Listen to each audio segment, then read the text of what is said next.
ಅಪ್ಪ ತಂದೆ ಶ್ರೀ ಮಾರುತಿರಾಯ ವಾಯುಪುತ್ರನೇ, ನಿನ್ನ ಹಿರಿಮೆಯನ್ನ ಎಷ್ಟು ಕೊಂಡಾಡಿದ್ರೂ ಕೂಡ ಕಡಿಮೆನೇ ಅಂತ ಅನಿಸುತ್ತೆ.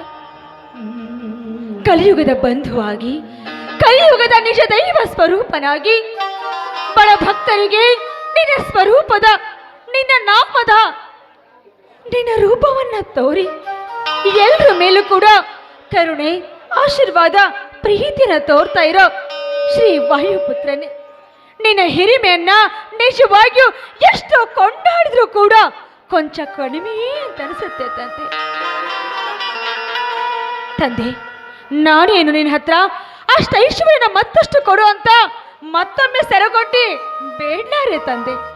ಆದ್ರೆ ಮುಂಬರುವ ಎಂಥದ್ದೇ ದಿಟ್ಟವಾದ ಕಷ್ಟಗಳಿಗೆ ಎದೆಗೊಟ್ಟು ಹೋರಾಡುವಂತ ಶಕ್ತಿಯನ್ನ ಕೊಟ್ಟು ಕಾಪಾಡುವಂತ ನಿನ್ನ ಹತ್ರ ಸೆರಗೊಟ್ಟಿ ಬೇಡ್ತಾ ಇದ್ದೀನಿ ಅಪ್ಪ.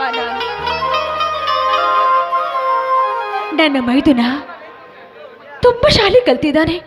ಒಂದ್ ನೌಕರಿ ಬೇಕು ಅಂತ ಹಗಲು ಕಷ್ಟಪಟ್ಟು ದುಡಿತಾ ಇದ್ದಾನೆ. ಹೇಗಾದ್ರೂ ಮಾಡಿ ಒಂದು ಸರ್ಕಾರಿ ನೌಕರಿ ನನ್ನ ಮೈದುನಿಗೆ ಸಿಗೋ ತರ ನೀನ್ ಮಾಡಲೇಬೇಕು. ಯಾಕೆಂದ್ರೆ ಶ್ರೀಮಂತರ ಅಟ್ಟಹಾಸ ಮೆಟ್ಟಿ ಮೇರಿ ಮೆರೆದು ಈ ಸಮಾಜದಲ್ಲಿ ಬಡವರಿಗೆ ಬೆಲೆಯೇ ಇಲ್ಲದಂತಾಗ್ಬಿಟ್ಟಿದೆ.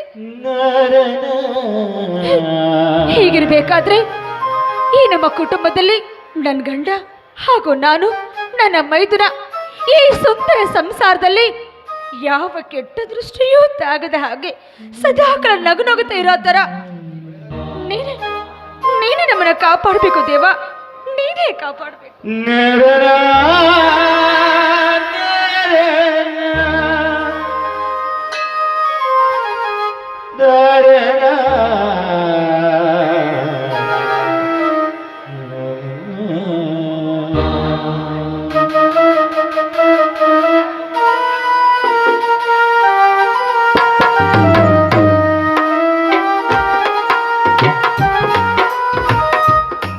ಲಕ್ಷ್ಮಿ, ಮಾರುತೇಶ್ವರ ಪೂಜೆ ಮುಗಿಯುತ್ತೇನೆ. ಪೂಜೆ ಈಗ ತಾನೇ ಮುಗಿಸಿದ್ದೇನೆ. ಯಾವಾಗ ಪ್ರಸಾದ ಕೊಡ್ತೀನಿ.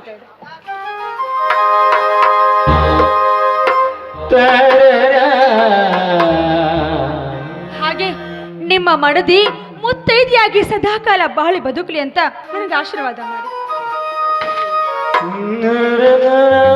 ಎದ್ದೇಳು ಲಕ್ಷ್ಮಿ, ಎದ್ದೇಳು, ನಿನ್ನ ಬಾಳು ಬಂಗಾರ ಆಗಲಿ. ಲಕ್ಷ್ಮಿ, ಮಾರುತೇಶ್ವರ ಪೂಜೆ ಮುಗಿಯುತ್ತೇನೆ. ಯಾವಾಗಲೂ ನಿನಗೆ ಮತ್ತು ನಮಗೆ ಒಳ್ಳೆಯದಲ್ಲವೆಂದು ಆ ದೇವರಲ್ಲಿ ಬೇಡಿಕೊಂಡ್ಯಾ?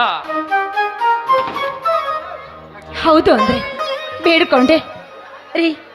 ಅನಾಥಳಾದ ನನ್ನನ್ನ ಈ ಮನೆಗೆ ನಿಮ್ಮ ಕೈ ಹಿಡಿದು ಅಗ್ನಿ ಸಾಕ್ಷಿಯಾಗಿ ಮದುವೆಯಾಗಿ ಮನೆಯನ್ನ ತುಂಬಿಸ್ಕೊಂಡ್ರಿ. ಅದು ಸಾಲದು ಅಂತ ನಿಮ್ಮ ಹೃದಯದಲ್ಲಿಟ್ಟು ದೇವತೆ ತರ ಪೂಜಿಸ್ತಾ ಇದ್ದೀರಲ್ರಿ. ಸಾಲ್ತೇನ್ರಿ ಇದು ಸಾಲದು ಅಂತ ನನ್ನ ಮೈದುನ ಪ್ರೀತಿ ಮಾಡೋ ದೇವರಂತ ಮೈದುನ ಕೂಡ ನನಗೆ ಸಿಕ್ಕಿದ್ದಾನೆ. ಇದು ಅಲ್ಲದೆ ನನ್ನ ಜೀವನದಲ್ಲಿ ಸಂತಸವನ್ನೇ ತುಂಬಿದ್ದೀರಾ ರೀ. ಇದನ್ನ ಬಿಟ್ರೆ ಬೇರೆ ಏನ್ರಿ ಬೇಕು ನನಗೆ? ಲಕ್ಷ್ಮಿ, ನಿನ್ನಂತ ಹೆಂಡತಿನ ಪಡೆದ ನಾನೇ ಪುಣ್ಯವಂತ ಲಕ್ಷ್ಮಿ, ನಾನೇ ಪುಣ್ಯವಂತ.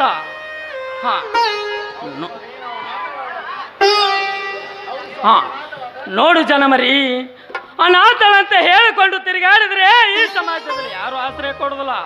ಲಕ್ಷ್ಮಿ, ಅನಾಥಳಂತೆ ನಿನ್ನ ಬಾಯ ಮಾತಿನಿಂದ ಇನ್ನೊಂದು ಸಾರಿ ಬರಬಾರ್ದು ಲಕ್ಷ್ಮಿ, ಬರಬಾರ್ದು. ಆಯ್ತು ಅಂದ್ರೆ ನಿಮಗಿಷ್ಟ ಇಲ್ದಿರೋ ಮಾತನ್ನ ಇನ್ನೊಮ್ಮೆ ಖಂಡಿತವಾಗಿಯೂ ನಾನು ಹೇಳೋದಿಲ್ಲ. ದಯವಿಟ್ಟು ನನ್ನ ಕ್ಷಮಿಸ್ತೀರ ತಾನೆ? ಲಕ್ಷ್ಮಿ, ಇದರಲ್ಲಿ ಕ್ಷಮಿಸುವ ತಪ್ಪು ನೀನೇನು ಮಾಡಿದ್ಯಾ ಲಕ್ಷ್ಮಿ? ನೀನೇನು ಮಾಡಿದ್ಯಾ? ಹೋಗಲಿ ಬಿಡು.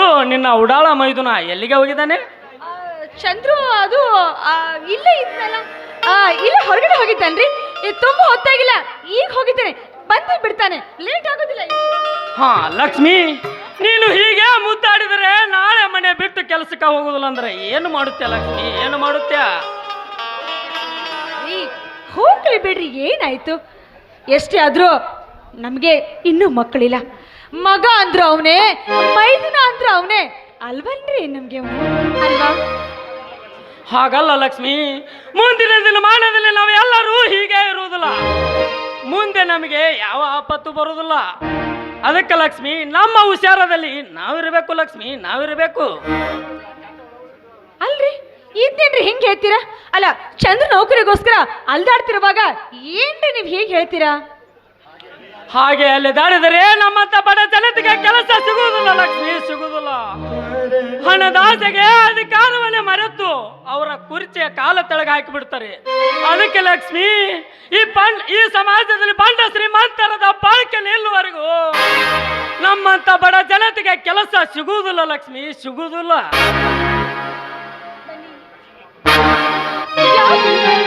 ಯಾಕೆ ಕೊರಗ್ತೀರಾ? ದಯವಿಟ್ಟು ಕೊರಗೋದನ್ನ ಕಡಿಮೆ ಮಾಡಿ. ಈ ಸಮಾಜ ಕೈ ಬಿಟ್ರೆ ಏನ್ ಹತ್ರಿ? ಆ ಭಗವಂತ, ಆ ದೇವರು, ಆಂಜನೇಯ ಸ್ವಾಮಿ ನಮ್ಮನ್ನೆತ್ತು ಕೈ ಬಿಡುವುದಿಲ್ಲ ಅಂದ್ರೆ. ಹಾ ಲಕ್ಷ್ಮಿ, ನಾನು ಇನ್ನು ಬರುತ್ತೇನೆ. ನನಗೆ ಜನರು ಬರಲು ಹೇಳಿದ್ದಾರೆ, ನಾನು ಹೋಗಿ ಬರುತ್ತೇನೆ. ಹಾ, ನೀನು ಅಷ್ಟರಲ್ಲಿ ಅಡಿಗೆ ಮಾಡು, ನಾನು ಆಮೇಲೆ ಬರುತ್ತೇನೆ.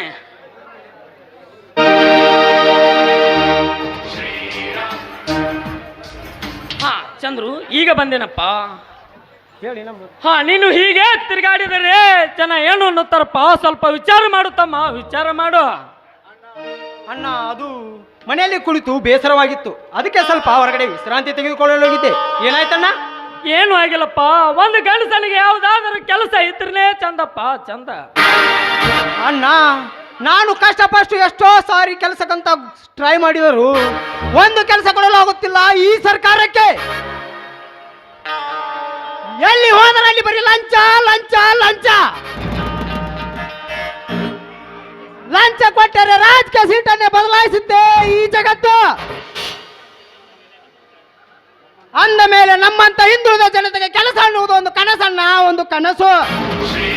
ಚಂದ್ರು, ಹಣ ಅಂದ್ರೆ ಕಲಿಯುಗದಲ್ಲಿ ಹೆತ್ತ ತಾಯಿನನ್ನು ಮಾರಿಕೊಂಡಿರುವಾಗ ಹಣ ಎಂಬ ಮನೆ ಮಾಡಿ ಮಂಚಾಯರು ಕುಳಿತು ಲಂಚ ಕೊರಲನ್ನು ಮೆಟ್ಟಿನಿಂದ ಹೊಡೆದಾಗಲೇ ಅಂದಾಗಲೇ ಈ ಸಮಾಜದಲ್ಲಿ ಬುದ್ಧಿ ಬರುವುದಪ್ಪ, ಬರುವುದು. ಚಂದ್ರು, ಈಗಿನ ಕಾಲದಲ್ಲಿ ಕಷ್ಟಪಟ್ಟು ಓದಿದ್ರೆ ಸಾಲದಪ್ಪ. ಹಣ ಈಗಿನ ಯುಗದಲ್ಲಿ ಯಾವತ್ತು ಹಣನೇ ಮುಖ್ಯ. ಯಾಕೆಂದ್ರೆ ಮನುಷ್ಯನ ಬುದ್ಧಿ ಶಕ್ತಿ ನೋಡಿ ಯಾರು ನೌಕರಿ ಕೊಡೋದಿಲ್ಲಪ್ಪ. ಹಣ ಹಣ ಮಾತ್ರ ಹೆಸರಾಗುತ್ತೆ. ಹಣವಿಲ್ಲದವನ ಬಾಳು ಕಲ್ಲು ಬಂಡಿಯಂತೆ. ಆ ದೇವ್ ಹೇಳ್ರ ಮಾತು ಸತ್ಯ ಕಣ. ಅತ್ತಿಗೆ, ತಾಯಿ ಇಲ್ಲದ ನನಗೆ ತಾಯಿಗಿಂತ ಹೆಚ್ಚಾಗಿ ಸಾಕಿದ್ದೀರಿ. ಒಂದು ವೇಳೆ ನನ್ನ ತಾಯಿ ಇದ್ದರೂ ನಾ ಪ್ರೀತಿ ಸುಖ ಸಿಗುತ್ತಿತ್ತೋ ಇಲ್ಲವೇನೋ. ನನ್ನ ತಾಯಿಯ ನೆನಪು ಬಾರದಂತೆ ನನ್ನನ್ನು ಸಾಕಿ ಬೆಳೆಸಿದ್ದೀರಿ. ಇದು ನಾನು ಮಾಡಿದ ಪುಣ್ಯ ಅತ್ತಿಗೆ, ಪುಣ್ಯ. ಇರಲಿ ಬಿಡು ಚಂದ್ರು, ನಮಗಲಾದರೂ ಯಾರು ಇದ್ದಾರೆ? ಎಲ್ಲವೂ ನೀನೇ ತಾನೆ. ಅಣ್ಣ, ಹಗಲುರುಳೆನ್ನದೆ ನನಗಾಗಿ ದುಡಿದು ಓದಿಸಿ ನನ್ನನ್ನು ದೊಡ್ಡವನಾಗಿ ಮಾಡಿದ್ದೀಯ. ತಂದೆ ಎಂಬ ಕೊರತೆ ಬಾರದಂತೆ ನನ್ನನ್ನು ಸಾಕಿ ಬೆಳೆಸಿದ್ದೀಯ. ತಂದೆಯ ಸ್ಥಾನದಲ್ಲಿ ನಿಂತು ಎಲ್ಲ ಸುಖವನ್ನು ಕೊಟ್ಟಿದ್ದೀಯ. ಇದು ನನ್ನ ಪುಣ್ಯ, ನಾ ಪುಣ್ಯ. ನೋಡ್ ಚಂದ್ರು, ಅಣ್ಣ ಅತ್ತಿಗೆನ ತಂದೆ ಸ್ಥಾನ ಇದ್ಕೊಂಡು ನೀನು ನೋಡ್ತಾ ಇದೆಯಲ್ಲ, ನಿನ್ನಂಥ ಮೈದನ ಪಡೆದಂತ ನಾವೇ ಧನ್ಯ. ಹಾಗೆ ಮಾಡೋದು ನಮ್ಮ ಕರ್ತವ್ಯ ಅಲ್ವೇನಪ್ಪ? ಹಾ ಲಕ್ಷ್ಮಿ, ಚಂದ್ರು, ನಾನು ಹಾಗೆ ಮರೆತು ನಿಮ್ಮ ಜೋಡಿ ಮಾತನಾಡ್ತಾನೆ ಇದ್ದೆ. ಹಾ ಲಕ್ಷ್ಮಿ, ಚಂದ್ರಕ್ಕೆ ಹಸ್ತಂತ ಕಾಣ್ತಾನೆ. ನೀವು ಇಬ್ಬರು ಕೂಡಿ ಊಟ ಮಾಡಿ, ನಾನು ಆಮೇಲೆ ಬಂದು ಊಟ ಮಾಡುತ್ತೇನೆ. ಎಲ್ಲಿಗಿರಿ ಹೋಗ್ತೀರಾ ನೀವೀಗ? ಅಣ್ಣ ನಿಲ್ಲು, ಹಾಗೆ ಹೋದರೆ ಹೇಗಣ್ಣ? ಎಲ್ಲರೂ ಸೇರಿ ಬಹಳ ದಿನದ ಮೇಲೆ ಸಂತೋಷವಾಗಿದ್ದೇವೆ ನಮ್ಮೂರ ಜಾತ್ರೆಯಲ್ಲಿ. ನಿನ್ನ ಹಾಡು ಕೇಳಿ ಬಹಳ ದಿನವಾಯ್ತು, ಒಂದು ಹಾಡನ್ನಾದ್ರೂ ಹಾಡಣ್ಣ. ಮೈದು ಎಷ್ಟು ಖುಷಿ ಪಡ್ತಾ ಇದ್ದಾರೆ. ಎಲ್ಲರೂ ಸೇರಿಕೊಂಡು ಹಾಡೋಣ, ಏನಂತೀರಾ? ನೀವು ಎಲ್ಲರೂ ಕೂಡಿ ಸಂತೋಷದಿಂದ ಹಾಡೋಣ. ಜೇನಿನಗೂಡ ನಾವೆಲ್ಲ ಬೇರೆಯಾದರೆ ಜೇನಿಲ್ಲ. ಮನಗಳು ಸೇರಿದರೆ ತುಂಬಿದ ಮನೆಯಂತೆ, ತುಂಬಿದ ಮನೆಯ ಮನೆ ಧರೆಯಲಿ ನಗುವಿನ ದೊರೆಯಂತೆ. ಜೇನಿನ ಗೂಡು ನಾವೆಲ್ಲ ಬೇರೆಯಾದರೆ ಜೇನಿಲ್ಲ.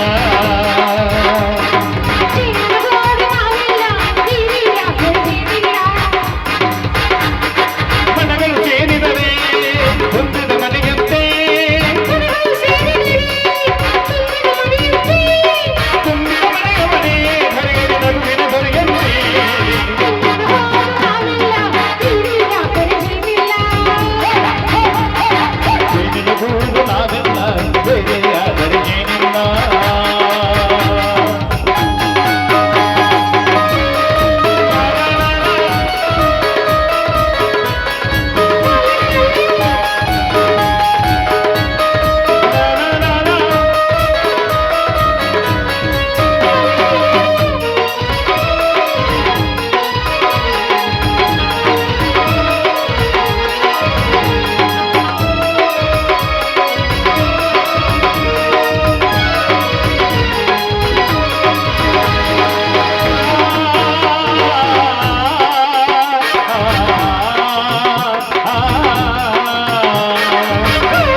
ಏನ್ರಿ ಅಣ್ಣ ಸಮಾಧಾನ ಆಯ್ತಾ ನಿಮ್ಗೆ? ಹಾ ಆಯ್ತು ಲಕ್ಷ್ಮಿ, ಹೋಗೋಣ ನಡ್ರಿ. ಹೇಳಪ್ಪ. ಅಣ್ಣ ನಂದು ಸ್ವಲ್ಪ ಹೊರಗಡೆ ಕೆಲಸವಿದೆ, ನಾನು ಸ್ವಲ್ಪ ಹೋಗಿ ವಾಪಸ್ ಬಂದು ಆಮೇಲೆ ಊಟ ಮಾಡುತ್ತೇನೆ. ಆಯ್ತಪ್ಪ, ಹೋಗ್ಬಾ ಹಾಗಿದ್ರೆ ನೀನು. ಹಾ ಹೇಳಿ ಅಂದ್ರೆ ಇವಾಗ ಊಟಕ್ಕೆ ಬಡಿಸ್ಲೋ ಅಥವಾ ನೀವು ಹೋಗ್ತೀನಿ ಮೈದನ್ ಜೊತೆಗೆ? ನನ್ನ ಮೈದನ್ ಜೊತೆಗೆ ನೀನೇ ಸಮಾಧಾನ ಪಡಿಸ್. ನೀವು ಗಡಬಡಿಸಿ ಸುಮ್ಮನೆ ಇದ್ರೆ ಸರಿ, ಅವಸರ ಮಾಡಿದ್ರೆ ನಾನು ಒಳಗಡೆ ಹೊರಟೋಗ್ಬಿಡ್ತೀನಿ ಅಷ್ಟೇ ಇವಾಗ. ಸರಿ ಬನ್ನಿ, ಇದೇ ಖುಷಿಗೋಸ್ಕರ ಪ್ರೀತಿಯಿಂದ ಒಂದು ಹಾಡು ಹೇಳು.